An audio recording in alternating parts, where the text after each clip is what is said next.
সবাইকে স্বাগত জানাচ্ছি মেঘনা নদীর পাড় থেকে।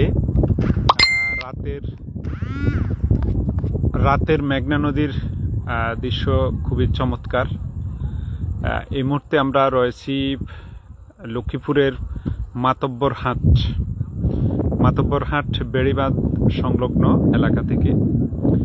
এখানে নতুন যে বেড়িবাঁধ তৈরি হচ্ছে সেই বেড়িবাঁধকে ঘিরে চমৎকার একটি মনোমুগ্ধকর দৃশ্য তৈরি হচ্ছে। এখানে অনেক মানুষ দিনের বেলা ঘুরতে আসে, তবে রাতে যে এই দৃশ্যটি চমৎকার সেটা এখনকার দৃশ্য আপনি দেখলেই উপলব্ধি করতে পারবেন। এখানে নদীর ঘাটে, অর্থাৎ যে এখানে মাতব্বরহাটের পাশে যে ছোট সরু খাল রয়েছে, এই খালের পাড়ে অনেক জেলে নৌকা নোঙর করে রয়েছে। তারা আসলে মাছ ধরার সময় অপেক্ষা করতেছে। মধ্যরাতে তারা সবাই নদীতে নামবে। এখন নদীতে জোয়ার চলছে।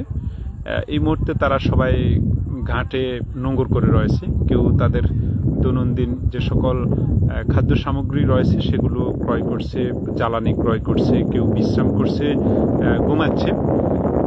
এবং রাত 1টা থেকে 2টার মধ্যে তারা সবাই নদীতে পাড়ি দিবে, মাছ ধরবে।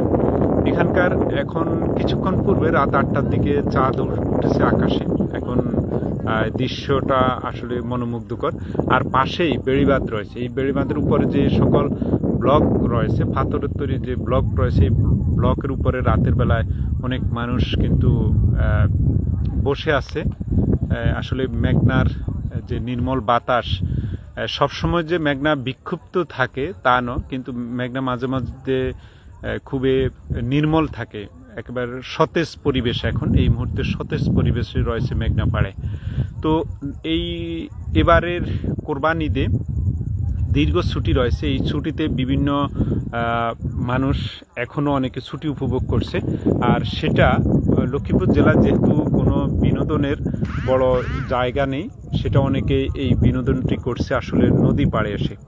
একেবারে লক্ষ্মীপুর থেকে সোজা টাঙ্কি বাজার পর্যন্ত প্রায় যে 76 কিলোমিটার লক্ষ্মীপুরের নদীর পাড় রয়েছে, সেই নদী পাড়ে তারা আসলে ঘোরাঘুরি করছে। বিভিন্ন জায়গায় যেখানেই নদীর পাড় রয়েছে সেখানে কিন্তু মানুষের উপস্থিতি রয়েছে অনেক।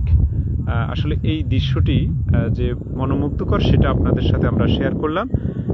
সবাই ভালো থাকবেন। আল্লাহ হাফেজ। ধন্যবাদ।